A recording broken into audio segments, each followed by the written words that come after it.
Tajb, illum se nitkellmu fuq il-tabernaklu fid-deżert meta nsemmu l-kelma tabernaklu naħseb jiena li ġina f'moħħna peress li aħna trabbejna bħala kattoliċi dik il-kaxxa li jkun hemm fuq l-artal. Però għal-Bibja t-tabernaklu huwa propjament dak it-tagħmir li Alla kmanda lil Mosè taħ il-modell fuq il-muntanja Sinaj sabiex jibnu jisu struttura fejn hemmhekk Alla juri l-preżenza tiegħu fost il-poplu Iżraelita. Dak huwa it-tabernaklu.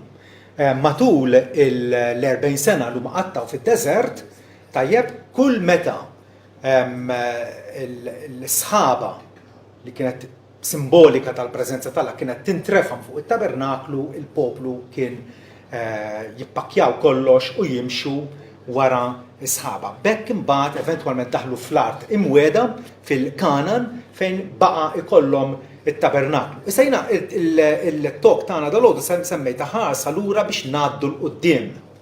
Meta mmorru fit-Testament il-Qadim, tajjeb, hemm diversi affarijiet illi llum m'għaddix nagħmluhom. Tajjeb, nistqarru bil-konfidenza li hija l-kelma tagħha, però Alla ħadem b'modi differenti fi żminijiet differenti. Tajjeb, u allura il-riforma li ġrat mal-miġġa ta' Kristu meta l-iben Alla sar bniedem u għamar fostna, hemmhekk imbagħad Alla inawgura dak li llum isibuh bħala it-Testament il-ġdid. Tajjeb, mela ħarsu lura biex nifhmu aħjar il-pożizzjoni tagħna l-qagħda tagħna illum il-ġurnata u għaldaqstant nimmaturaw aktar fil-fidi tagħna. Tajjeb, ħanaqraw il-qarja allura li jmiss mill-Littra lill-Ebrej, kif nafu qegħdin nagħmlu dan l-istudju minn ġimgħa l-oħra u issa wasalna Ebrej 9, segwu miegħi. Issa anke l-ewwel patt tiġi fi żmien Mosè kien hemm regolamenti għal qima kif ukoll is-santwarju terrestri, jiġifieri it-tabernaklu nafu ħana. Għax kien imħejji tabernaklu kellu l-ewwel kamra li fija kien hemm il-kandelabru, l-mejda u l-ħobs ikkonsagrat, din hija msejħa l-post qaddis. U wara t-tieni portiera kien hemm tinda dik imsejħa l-qaddis tal-qaddisin li għandha midbaħ jew artal tad-deb għall-inċens u l-arka tal-patt miksija dawra mejt bid-deb li fija kien hemm ġarra debija bil-manna u l-ħatar jew il-bastun ta' Arun li raħħas ġifieri ħarriġlu l-wart u t-tavlozzi tal-patt l-10 mandamenti. U fuqha kien hemm il-kerubini tal-glorja idellu il-propizzjatorju jew l-latu tal-arka. Dwar dawn ma nistgħux nitkellmu issa fid-dettall. Interessanti kif l-awtur qiegħed jgħidha l-affarijiet lin-nies li kienu jafuhom. Forsi għalina dawn daqsxejn strambi dal-affarijiet imma qed jikteb lin-nies Ebrej li għalihom dawn kienu xi ħaġa familjara ħafna. Però qed isemmihom għandu skop għalfejn qed isemmi dawn l-affarijiet kollha. Qed jurina li hemm sinifikat. Avolja issa saru xi ħaġa tal-passat xorta waħda hemm sinifikat fihom. Issa meta dawn ikunu hekk imħejjin, is-saċerdoti jidħlu kostantament, il-ħin kollu fl-ewwel tinda biex itemmu l-ministeru tagħhom. Ma fit-tieni tinda jidħol is-sommu saċerdot waħdu darba fis-sena. Kellhom festa il-Jom Kippur, il-jum tat-pattija fejn il-poplu kien isum, l-unika sawma kmandata għalihom tajjeb u kien hemm sakrifiċċji speċjali sabiex il-nubiet tal-poplu jitneħħa f'dik il-ġurnata. Tajjeb, kien jidħol darba fis-sena mhux mingħajr ma jieħu d-demm li joffrih għalih innifsu għad nubiet tan-nies magħmula fl-injoranza. B'dan l-Ispiritu Santu jissinifika jew qed jurina li t-triqa l-qaddisin kienet għadha mhix immanifestata, kienet għadha mhix miftuħa sakemm l-ewwel tinda kienet għandha t-twaqqif tagħha li simbolu għaż-żmien preżenti. Bija jindika li kemm għotjiet kif ukoll sakrifiċċji huma offruti li ma jistgħux jipperfezzjonaw lil-ejjem ġifieri lil dak li jadura rigward il-kuxjenza billi jirrelataw biss ma' ikel u xorb u ħasil varju u regolamenti għal ġisem imposti sa' żmien ir-riformazzjoni, ġifieri sa' żmien sa' meta ġie Kristu. Tajjeb? fi żmien apostoliku mbagħad ġraw ħafna tibdiliet il għaliex imbagħad inbdiet il-Knisja kif nafuha llum il-ġurnata. Imma Kristu meta der bħala sommu saċerdot tal-ħwejjeġ tajbin li ġew daħal mit-tabernaklu akbar u iżed perfett, mhux magħmul blid, ċoe mhux ta' dan il-ħolqien. Mela Ġesu ovvjament ġab miljorament, ġab xi ħaġa aħjar billi ma daħalx da' tabernaklu li sa naraw illum, ma dal f'tabernaklu aħjar, tabernaklu akbar u aktar perfett. U ċoe fil-ġenna infisa sabiex jirrappreżentana quddiem Alla. It-tabernaklu fid-deżert se nagħmlu overview tiegħu inħarsu lura sabiex naraw x'kien ifisser tajjeb sabiex fil-waqt li nitilquh warajna narfu il-tifsira sabiħa tiegħu għaliex kull biċċa tat-tabernaklu tfisser xi ħaġa. U hekk allura nkunu qegħdin nissudaw fil-fidi tagħna fi Kristu u napprezzaw aktar u aktar il-fidwa tiegħu għalina.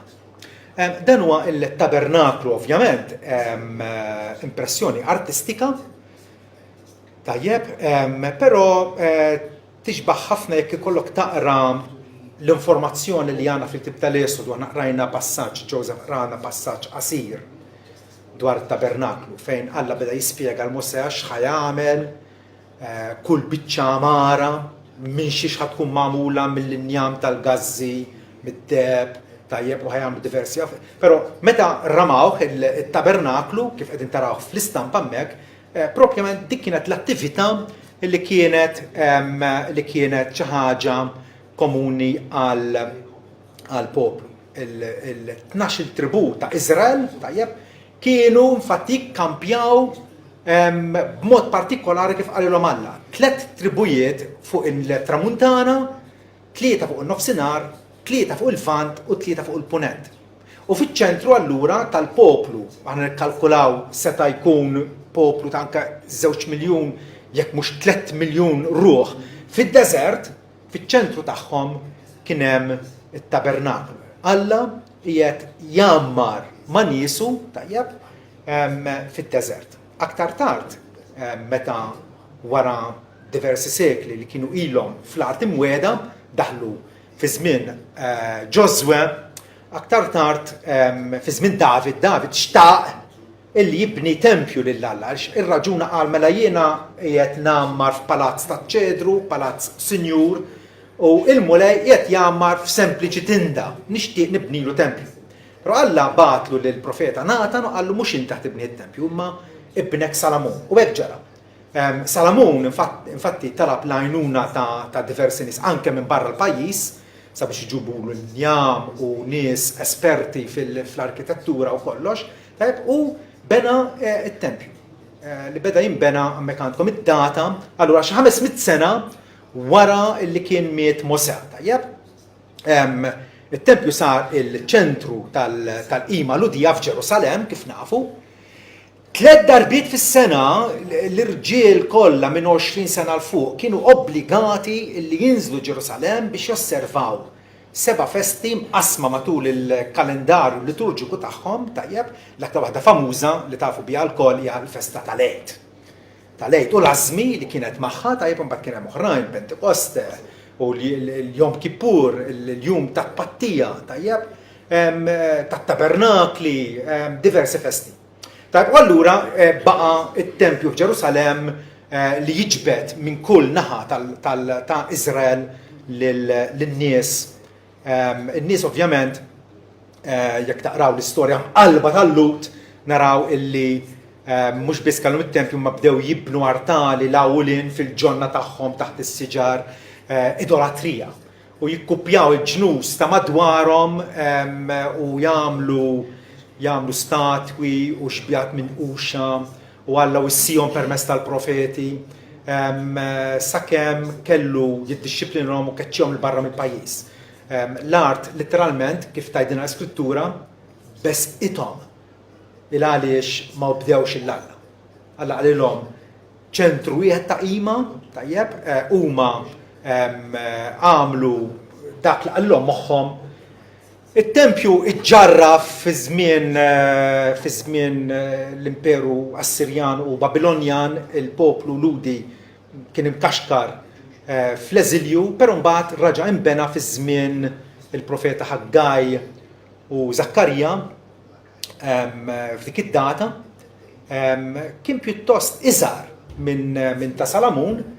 Imbagħad Erodi l-kbir li kien dak is-sultan li rrid joqtol il-Ġesu meta kien għadu tarbija, tajjeb daka Erodi kabru biex finalment imbagħad inqered mir-Rumani fis-sena 70. Minn dakinhar law il-tempju ma raġax inbena u lanqas għandu għalfejn jinbena.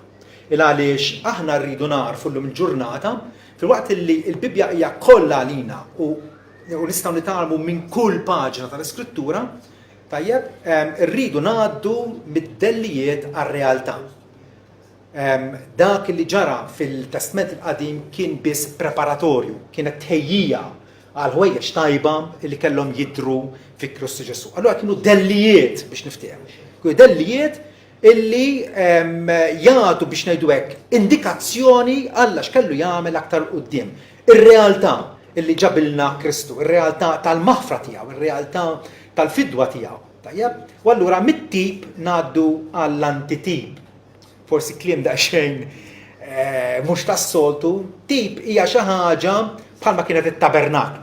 Tajjeb? Aħna dal-aħħar ġimgħat tkellimna ħafna dwar Melkisedek.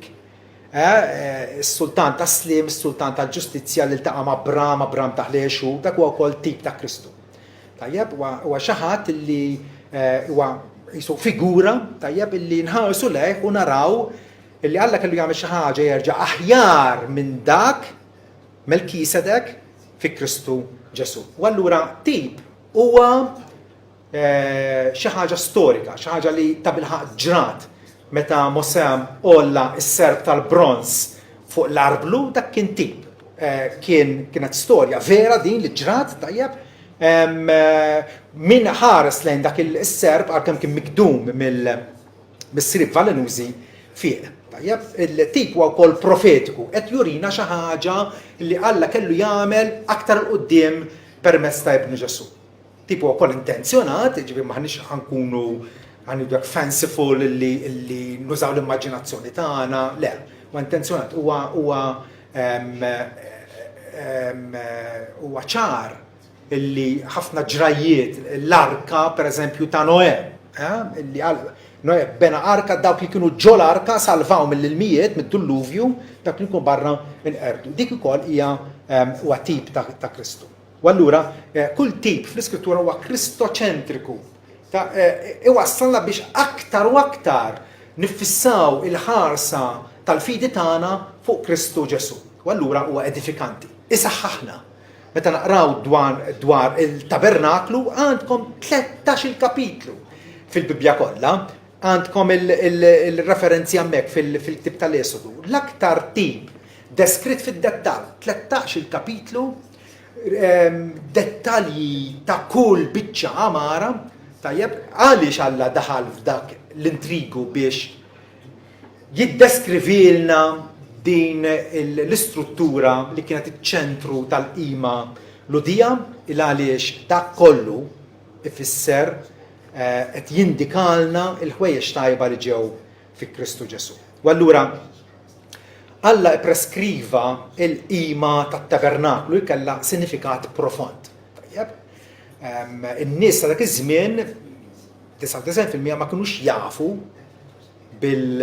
as ġew f'moħħhom illi t-tabernaklu kien ifisser xi ħaġa aktar minn dawk li huma esperjenzjaw dakinhar. Permezz tat-tabernaklu però Alla kellu jiltaqa' ma' niesu u jagħmar fosthom. Din xi ħaġa enfasizzata kull darba Alla qed jgħidilhom jiena ħalliltaqa' magħkom fit-tabernaklu u hemmhekk nagħmar fosthom. It-tabernaklu wkoll provda mod kif Alla seta' juri l-glorja tiegħu. Il-Ktib tal-Esodu l-aħħar sentenza tiegħu, l-aħħar sentenza net. Jgħidilna is-sħaba tal-mulej kienet fuq it-tabernaklu binar. U nar kienu kun hemm fuqha bil-lejl quddiem id-dar kollha ta' Iżrael fil-mixi kollu tagħhom. Ġifieri dik is-sħaba biex niftehmu li tidher ħirġa minn dik il-tabernaklu. Sħaba ovvjament sopranaturali, bil-lejl kienet tinbidel fi sħaba tan-nar. Meta tintrefa dik is-sħaba, il-poplu kienu jimxu warajha. Meta tieqaf imbagħad jerġgħu jarmaw it-tabernaklu. Mela, it-tabernaklu wkoll, number 3, ta' possibilità lill poplu midna biex javviċina lil Alla Qaddis għax it-tabernaklu kien fuq kollox ċentru ta' qima b'sakrifiċċju. Jekk hemm xi ħaġa li qed tiġri il-ħin kollu fit-tabernaklu, il-ħin kollu, kienet illi kienu qegħdin jinqatlu l-annimali. Kienu qegħdin isiru sakrifiċċji fuq l-artal. Għaliex? Għax il-ħajja tal-laħam hi fid-demm u jien tajtulkom fuq l-artal biex tagħmlu offerta biex tagħtu dnubkom għalikom fuskom.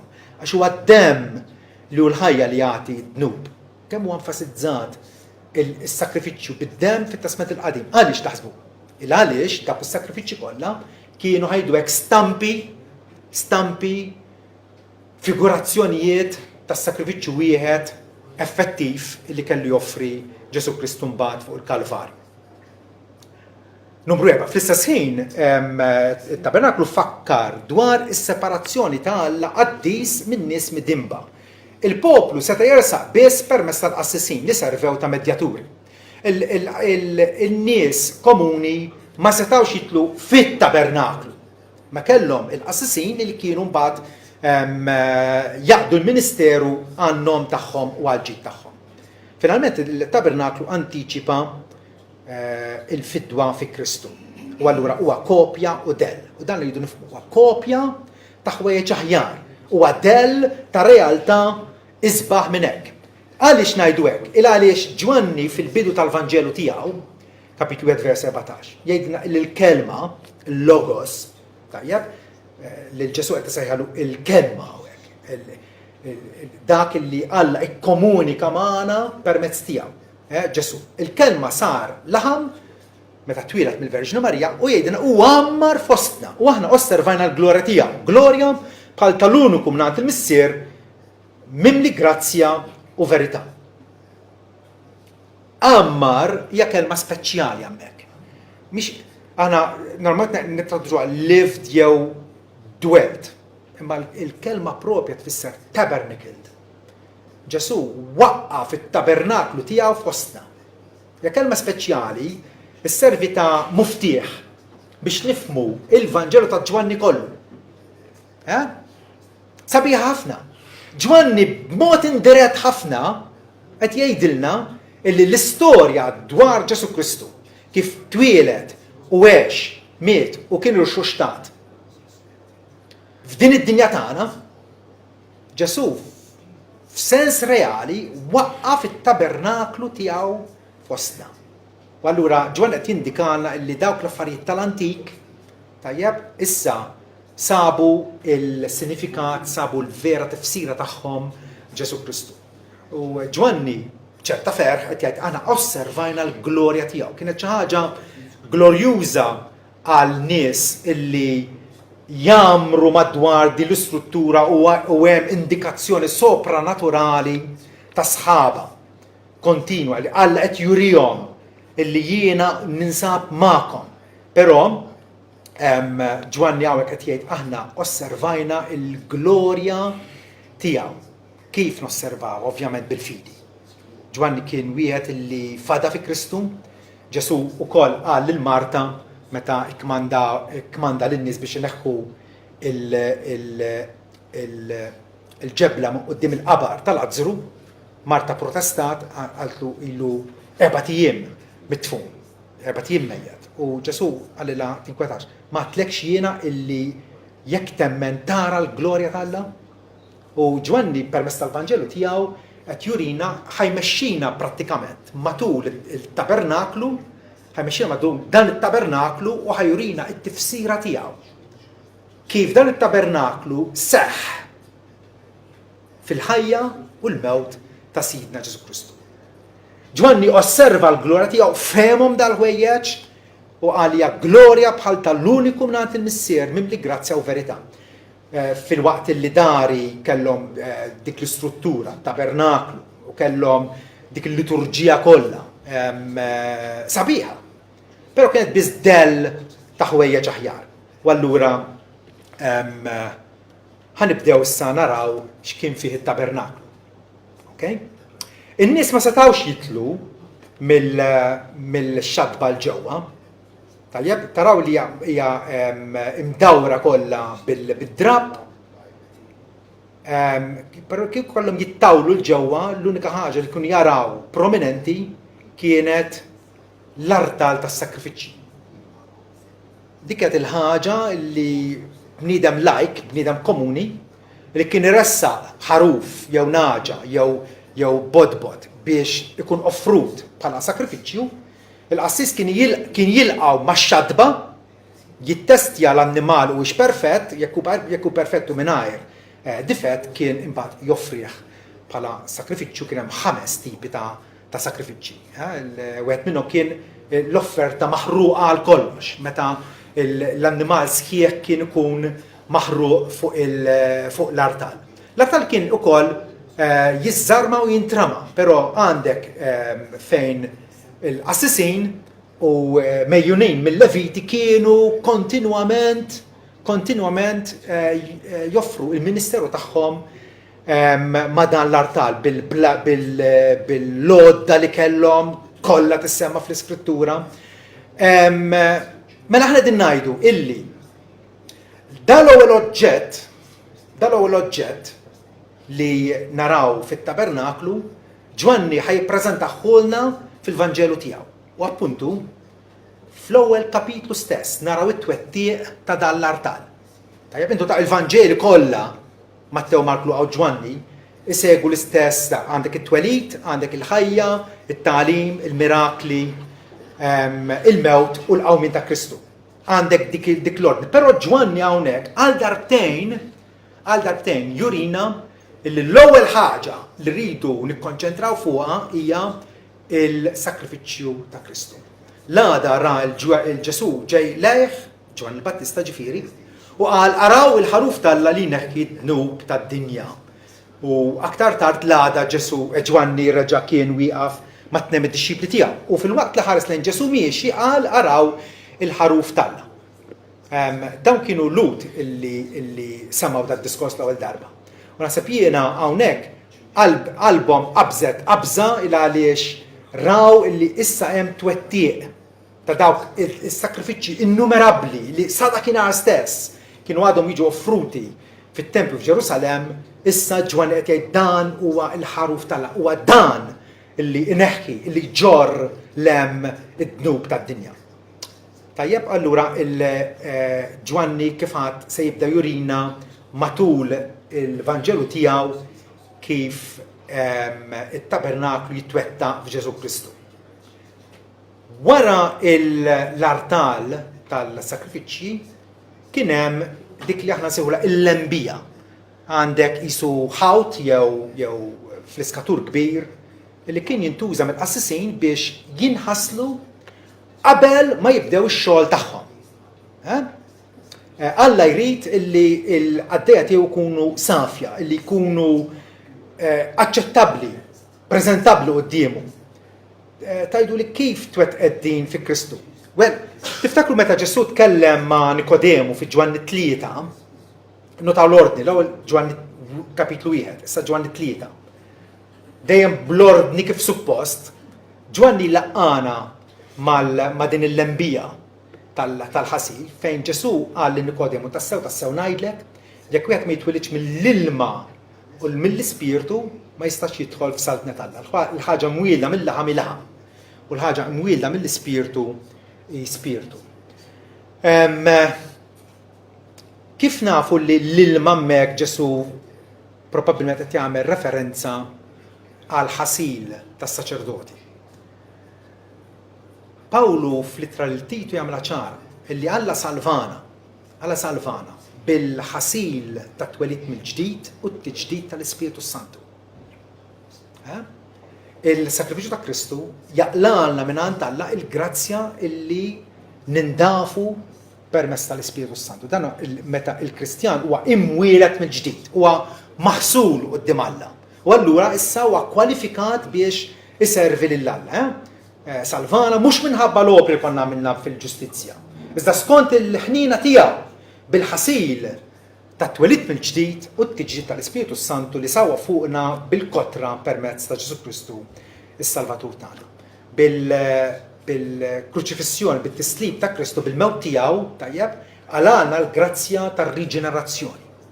Li aħna jkollna il-ħajja quddiem Alla, nkunu maħsulin quddiem Alla sabiex inservuh.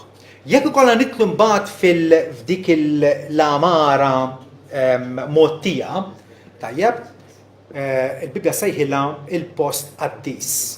Il-post qaddis. Tajjeb, hemmhekk kien hemm ukoll xi biċċiet ta' amara, 3 preċiżament.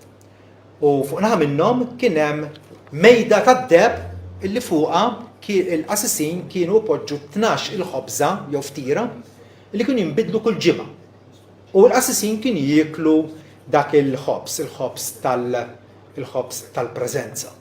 Allora il-qassisin f'sens reali kienu qegħdin jgħixu minn fuq dak il-ħobż. U anke mis-sakrifiċċji li kienu joffru. Kellhom id-dritt u d-dmili huma biss jieklu minn dak il-ħobż. Xi fisser dak il-ħobż? Għal darb'oħra naraw it-twettieq ta' dak il-ħobż tal-preżenza meta Ġesu fl-istess Vanġelu ta' Ġwanni għattel quddiem darba kapitlu 6 Ġesu jgħid jien huwa l-ħobż tal-ħajja. Min jiġi għandi ma jaqbdux ġuħ u min jemmen fija mhu se jaqbdu qatt. Ġesu huwa t-twettieq ta' dak il-ħobż illi bih il-bniedem jgħix quddiem Alla. Fuq in-naħa l-oħra tat-tabernaklu, faċċata tal-mejda, kien hemm il-kandelabru. Ħafna nies isibu bħala l-menora. Kandelabru tad-deb, b'7 frijaj, il-qassisin kienu wkoll responsabbli li jitrimjaw il-fjamma jixeluha. Kien kollok tidħol fit-tabernaklu, dak kien l-uniku sors ta' dawl. Jekk titfi l-kandelabru, il-post, il-kamra kienet tiġi dlam ċappa. Mottija bil-drappijiet kif kienet. Għal darb'oħra, il-kandelabru jissinifika il-barka li ġabilna Kristu. Kif? Fi Ġwanni 8 għandna twettieq. Għal darb'oħra innotaw kif qegħdin mexxin l-qudiem minn kapitlu għal ieħor fil-Vanġelu ta' Ġwanni. Għalhekk Ġesu reġa' kellimhom billi qal jien huwa d-dawl tad-dinja. Min isegwini żgurament mhux se jimxi fid-dalma, anzi se jkollu d-dawl tal-ħajja. Claim qawwija fejn Ġesu qed jgħid li huwa l-uniku dawl għad-dinja. Bħalma il-kandelabru kien l-uniku sors ta' dawl fit-tabernaklu. Prova ta' dan Ġesu darba raġel għami minn twelidu, Ġesu fejqu u qal fil-waqt li jiena fid-dinja jiena dawl tad-dinja. Wara l-qal dan beżaq fl-art u għamel it-tajn bil-bżieq u dellek it-tajn ma jnejħ u qallu mur nħasel fil-menqa ta' Siloam li tradotta mibawt. Ġesu il-mibawt mismewiet kif rajna l-ġimgħa l-oħra, Ġesu jibatu biex jinħasel hemmhekk għalhekk dan maru nħasel u ġie lura jara. Għal darb'oħra bħalma Ġesu jgħajjixna u għall-ħobż tagħna Ġesu wkoll id-dawl tagħna biex aħna narfu il-verità ta' Alla. Fl-istess kamra, il-post qaddis, tajjeb, faċċata tal-purtira kien hemm din il-biċċa amara, l-artal tal-inċens.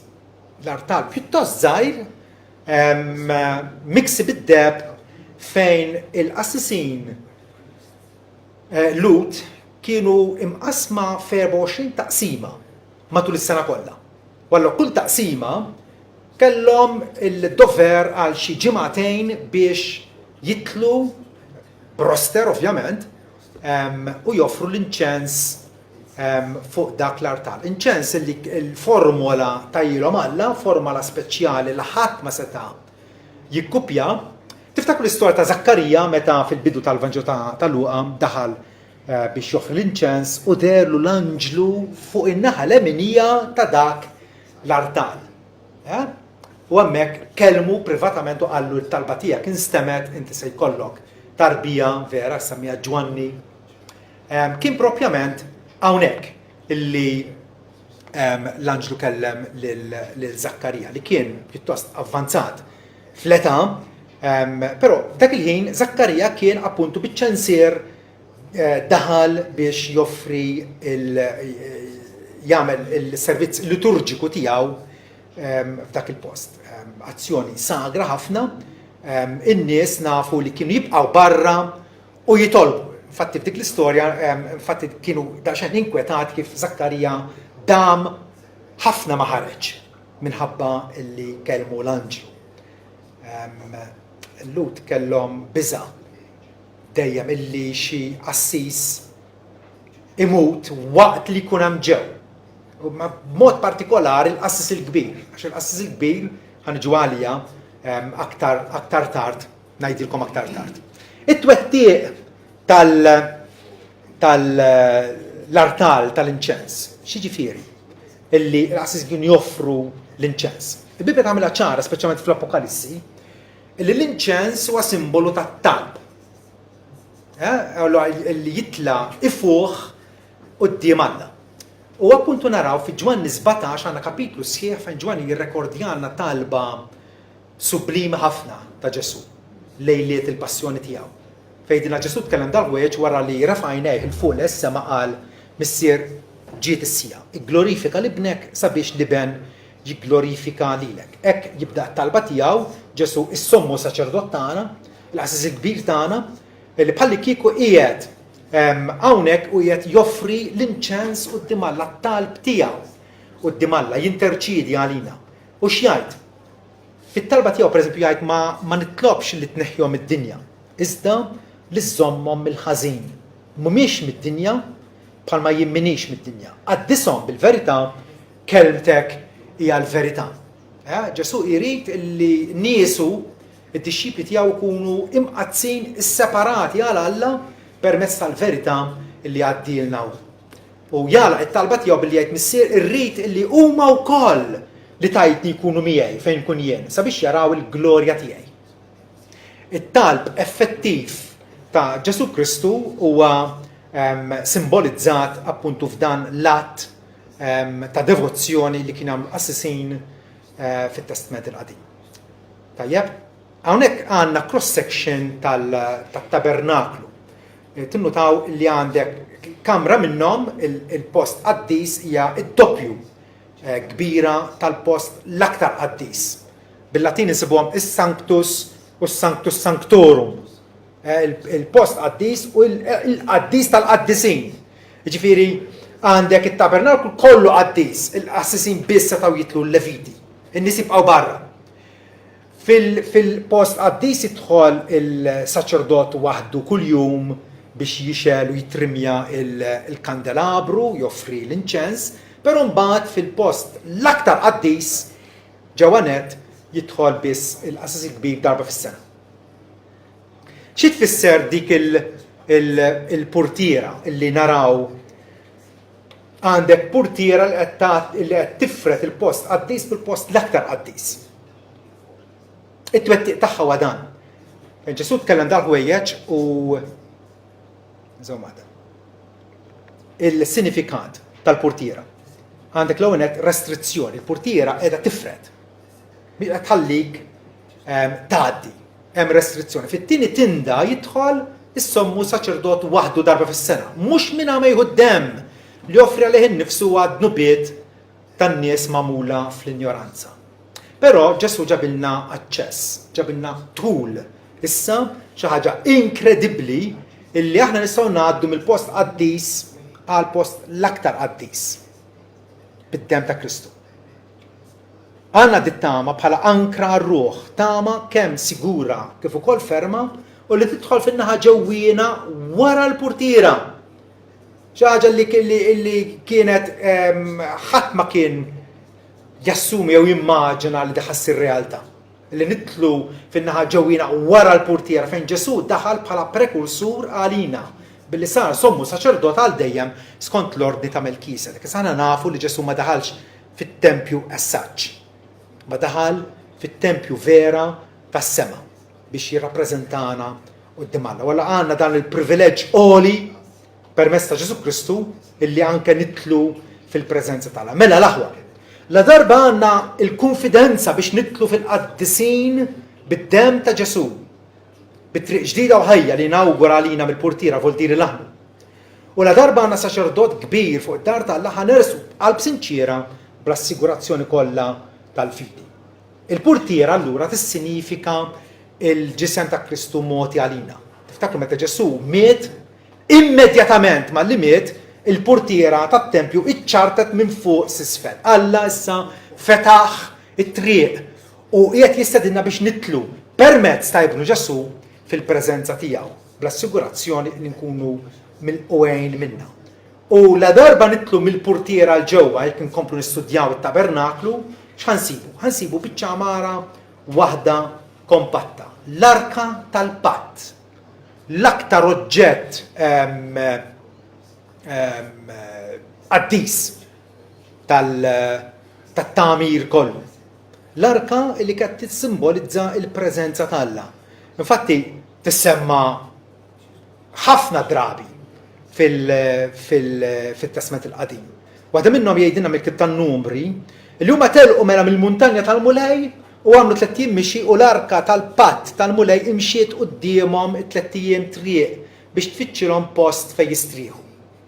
Aħna nafu li l-post tal-mistrieħ tagħna huwa dak li jagħtina Ġesu Kristu. Jiena sejjer nħejji post għalikom, meta mmur nħejji post għalikom, nerġa' niġi u nħodkom għandi.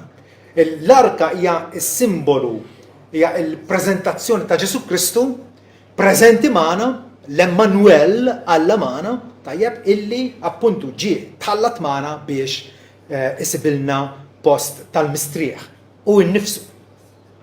Il-post tal-mistrieħ u nnifsu. Ejjew għandi intom il-kollu intom taqlin u mobbijin u jien natikom il-mistrieħ.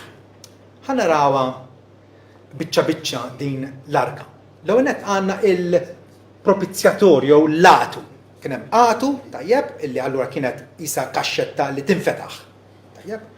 Latu u imwaħlin ma latu kien hemm il-kerubini. Il-latu kienu jsejħulu il-propizzjatorju għax hemmhekk kienet issir it-tpattija. Il-qasis il-kbir kien jidħol u iċappas l-irkejjen tal-qatu bid-demm tal-bdaba. Dina ċerimonja speċjali kienet issir darba fis-sena. Ġesu b'demmu stess daħal darba fil-post il-qaddis billi kiseb fidwa eterna għalina. Mela, billi għandna sommu saċerdot kbir li għadda mismewwi Ġesu li bent Alla, ħanżommu ferma l-istqarrija tal-fidi tagħna. Ħanersqu mela bil-konfidenza lejn it-tron tal-grazzja. La darba nafu mela li saret it-pattija bis-sakrifiċċju ta' Kristu għandna l-maħfra u allura Alla laqana il-Bibja tistedinna biex nersqu bil-konfidenza lejn it-tron tal-grazzja, lejn Alla nnifsu li sar il-missier smewwiti tagħna ġbieru. Il-kerubini, kull stampa qed turina xi ħaġa differenti kif setgħu kienu l-kerubini, dawk l-anġli li kienu idellu, kienu bil-dell ta' ġwien ħajhom idellu il-latu tal-arka. Kurjuża din, Alla tal-il-Mosè dettalji kbar dwar kif jagħmlu l-oġġetti l-oħrajn kollha tat-tabernaklu, però dwar il-kerubini infushom ma jidinniex kemm huma twal, kbar, il-pożizzjoni tagħhom. Hawnhekk għandna element ta' misteru. L-għonet qas nafu eżattament kienux anġli, jew forma ta' anġli. Ma nafux kif kienu, ma jingħata ebda deskrizzjoni x'jissimbolizzaw. Ħafna kummentarji jgħiduna li jissimbolizzaw il-dusija tal-Alla. Il-dusija tal-Alla, Alla fil-dusija tiegħu. Jista' jkun, però m'għandniex ċertezza fuq hekk. X'kien hemm fl-arka? Kien hemm 3 oġġetti fl-arka. Okay? Ħanibdew naraw l-ewwel waħda il-tavli tal-10 kmandamenti li kienu jiġbru fil-qosor ħafna il-patt li Alla stabbilixxa bejnu u bejn niesu. Tajjeb meta Alla tal-10 kmandamenti minn fuq is-Sinaj Mosè ħadhom u qalhom dan huwa l-patt illi Alla qed jagħmel magħkom. In-nies wieġbu dak kollu li kmandana mulej aħna ħamluh. Iżgħalir ma għamluhx għax kisru il-patt Ftit wara, anzi, meta Mosè kien għadu qed jirċievi l-10 komandament kienu diġà kisruha ma x'għamlu l-loġol tad-deb vera. Il-liġi miksura minna l-koll kemm aħna, imma onorata minn Kristu li huwa l-garanti tagħna. Kristu li għamel tajjeb għan-nuqqasijiet tagħna. L-10 komandamenti ma nsalvawx billi nobduhom. Din xi ħaġa li rridu nenfasizzawha. Ma nsalvawx billi nobdu l-liġi tagħlla, imma nsalvaw sabiex nobdu l-liġi tagħlla. Rridu nifhmu għali. Rridu nkunu persważi minna, Pawlu diġà qalilna mhux bl-opri tal-ġustizzja li konna għamilna, imma skont il-ħinna tiegħu salvan. Okay? U allura l-10 komandamenti nżammu fil-arka, illum dawk l-istess 10 komandamenti huma moħbija f'qalbna. Diġà rajna fl-ittra lill-Ebrej li qal dan huwa l-patt li nagħmel magħhom, patt taħjar minn dak ta' dari, illi jiena nikteb il-liġi tiegħi f'qalbhom u f'moħħhom inħażżhom. Jiena nkun Alla tagħhom u ma jkunu l-poplu tiegħi. U allura il-rabta li għandna ma' mhix rabta li Alla qed jisfurzana manka aħna nixtiequ u hija l-ambizzjoni tagħna li Alla noġbuh bl-ubbidjenza tagħna. Oġġett ieħor li kien hemm fl-arka kien il-ħatar ta' Arun. Arun l-ewwel qassis kbir tal-Lut, Mosè, tajjeb, darba kien hemm rawwixta kontrih u kontra Mosè, kien hemm Kora, Datan u Abiram illi għamlu rebellion u qalu aħna wkoll irridu nkunu mexxejja tal-poplu. U Alla qal lil Mosè sabiex jgħid lill-kapijiet ta' 12 tribu biex kull kap jippreżenta bastun, il-bastun tiegħu. L-għada dan 12 il-bastun ħarġuhom lura u l-bastun ta' Arun li kien bastun normali kien ħarġlu il-wart tal-lews. U allura għalek ħarġlu żżar. U dinja illustrazzjoni tal-irxox ta' Kristu. Kumatur kollha jaqblu hawnhekk li dak il-ħatar tal-awtorità ta' Alla li kien biċċanjama mejta, tajjeb, Alla ħareġ il-ħajja minna. Bħalma Kristu mitfun fil-qabar ta' Ġuseppe ta' Arimatea 30 wara Alla irxox ta' dak l-istess ġisem għal-glorja. Kristu issa huwa wkoll moħbi tid-darba fis-smewiet.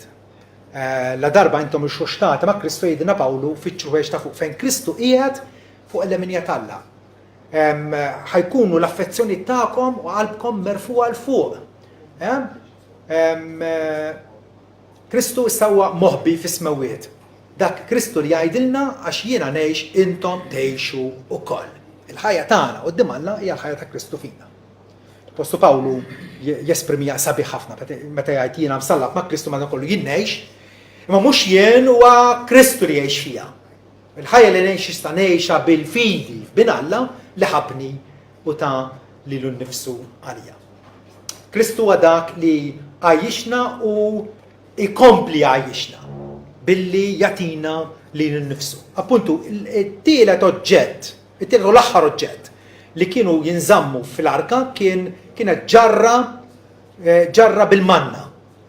Il-manna li Alla ta' għal xi 39 sena, kull jum nar ta' ġimgħa kienu jiġbru d-doppju għax is-sibt ma kinux jaħdmu il-Lut kienu jistrieħu.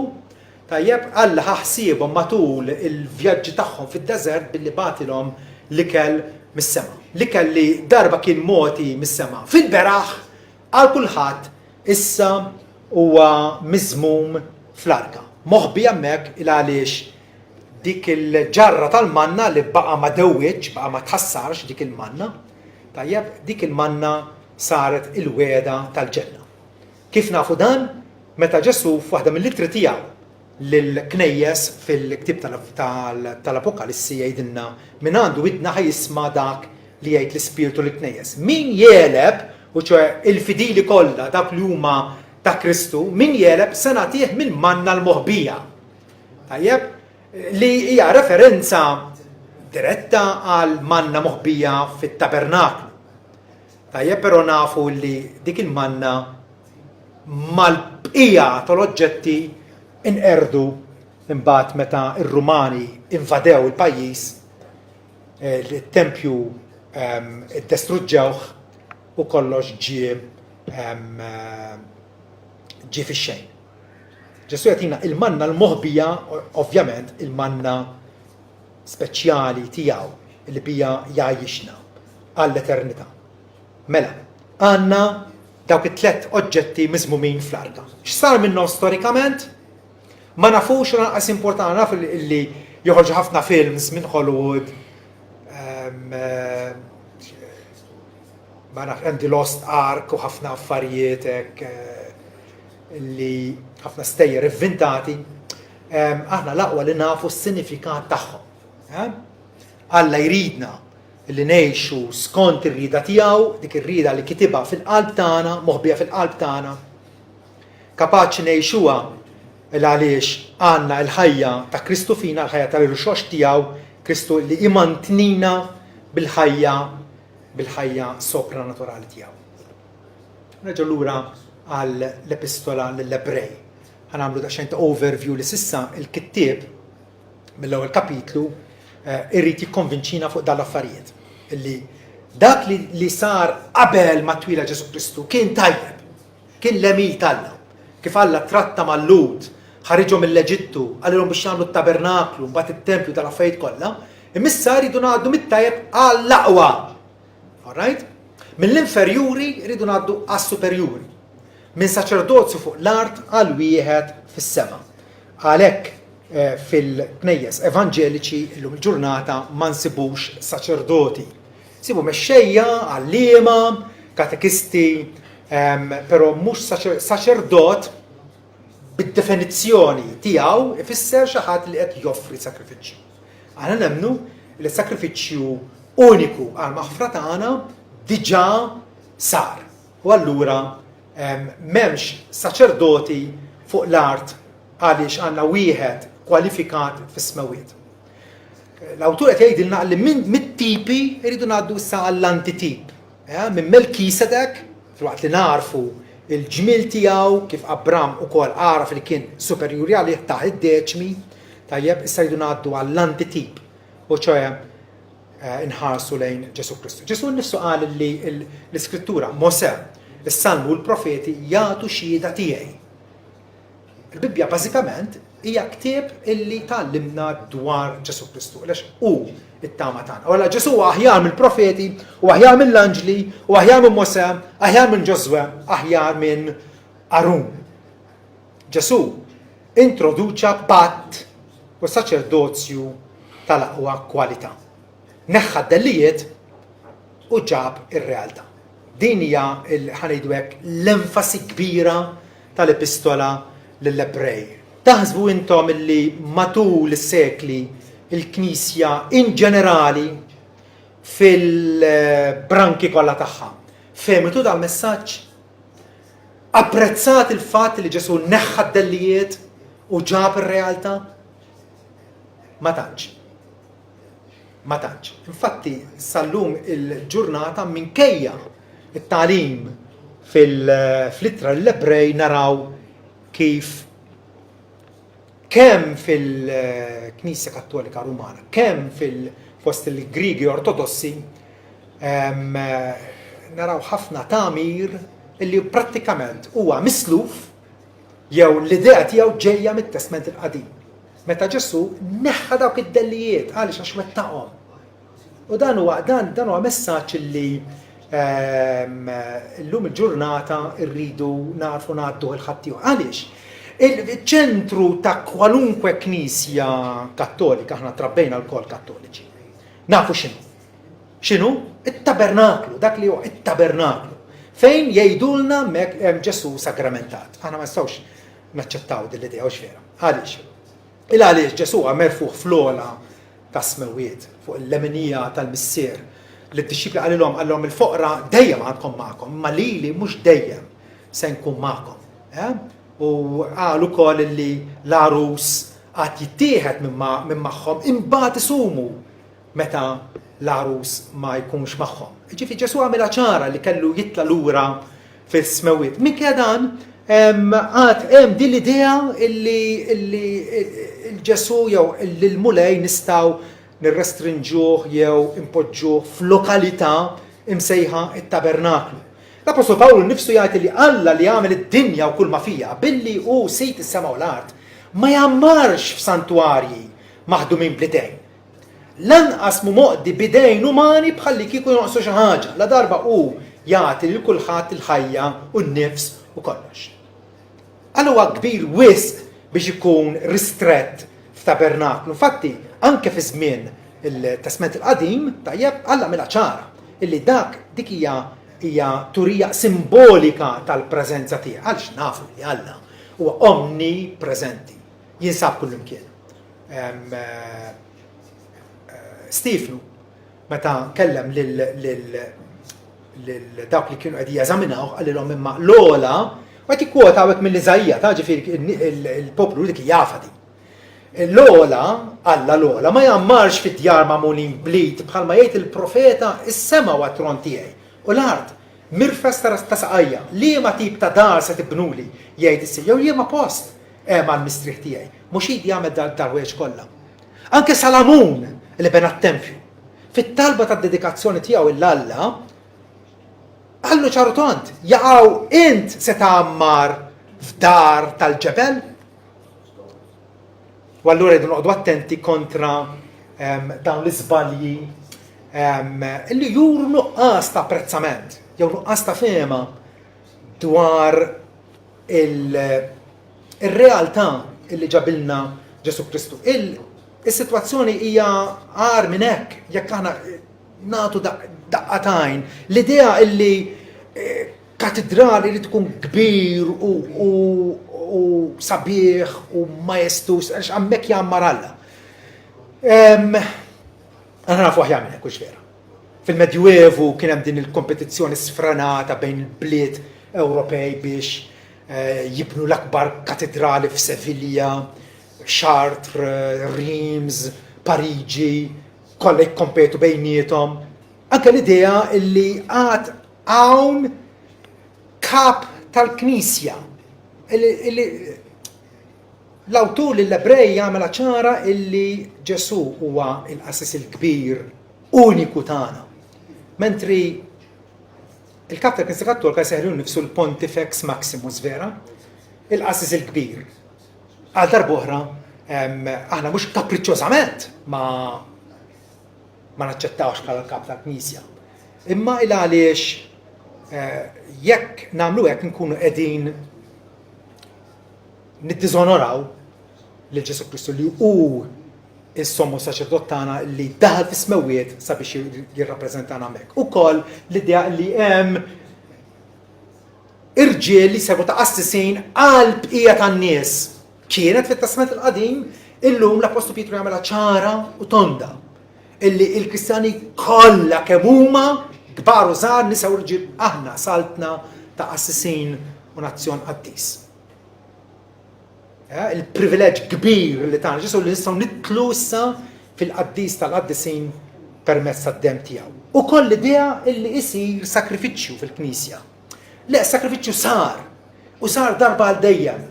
L-awtur li Lut se jisħaq fuqha kemm il-darba din. Li Kristu daħal darba għal dejjem fis-santwarju u offra sakrifiċċju wieħed li bih qaddisna l-koll, li bih għalanna l-maħfra darba għal dejjem. Ukoll l-idea li fil-Knisja Kristjana jrid tkun hemm il-festi matul is-sena. Ukoll hija idea maħuda mill-Testament il-Qadim. Le, dawk il-festi seħħew fi Kristu. Tajjeb?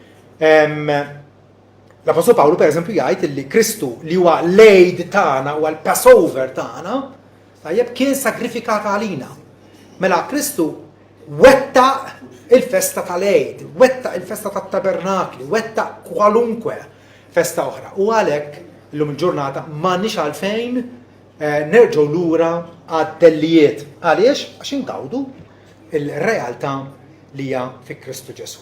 Għalhekk Kristu meta der bħala sommu saċerdot tal-ħwejjeġ tajbin li ġew daħal mit-tabernaklu akbar u iżjed perfett.